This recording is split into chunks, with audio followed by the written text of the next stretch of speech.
questions initiales. Alors elles seront utiles par la suite. Il faut d'abord être capable de les définir. Donc la première chose qu'on va observer, c'est notre vecteur vitesse V0 ici. Donc j'ai choisi le mouvement d'une balle qui est lancée dans le champ de pesanteur terrestre. Cette balle, on lui fournit une vitesse V0, on lui fournit de l'énergie cinétique. Donc c'est pas une force, faites attention, ce n'est vraiment pas une force, hein. C'est de l'énergie qu'on fournit. Ensuite, on n'est plus en contact avec la balle lors de son mouvement. Donc elle possède une vitesse V0. Et on voit que la vitesse V0, c'est une vitesse qui va et vers le haut et vers la droite. Donc on peut la décomposer en deux vitesses. Celle vers le haut, on va l'appeler V0Y. Et celle vers la droite, on va l'appeler V0X, selon l'axe OY, selon l'axe OX. À quoi sont égales ces deux vitesses? Alors, la vitesse V0X, on la trouve ici. C'est le projeté de V0 sur l'axe OX. Oui, si vous voulez, c'est la portion de V0 qui se déplace vers la droite. On voit qu'on a un petit triangle rectangle ici. On a l'hypoténuse et le côté adjacent. Donc V0X, c'est V0 cos alpha. De même en face, V0Y, qui est ici, cette bestiole-là.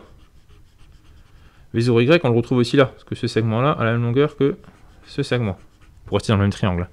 Du coup, dans ce triangle, le côté qui correspond à V0Y, du coup, c'est le côté opposé par rapport à l'angle alpha qui est ici.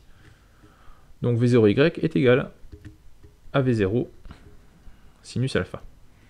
Donc ensuite, on voit rapidement les valeurs que peuvent prendre alpha. Si alpha est égal à 0, donc notre vecteur V0 complètement horizontal, alpha est égal à 0, le cosinus vaut 1, V0x est égal entièrement à V0, le sinus de 0 c'est 0, donc V0y est égal à 0. De même, si V0 est uniquement vertical, alpha vaut pi sur 2, le cosinus vaut 0, le sinus vaut 1.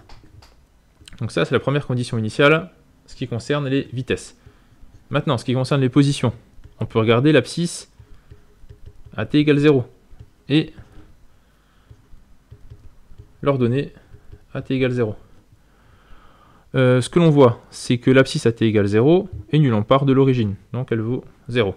L'ordonnée à t égale 0, on part de l'origine, vaut 0. On aurait très bien pu imaginer que la balle soit lancée de l'épaule, enfin, à hauteur d'épaule par le lanceur, et que l'origine reste au niveau du sol. Du coup, on aurait comme altitude de départ un h. Donc le 0 serait plus égal à 0, mais égal à h, l'altitude de départ. Ces informations-là nous seront utiles un peu plus tard dans l'établissement des équations horaires.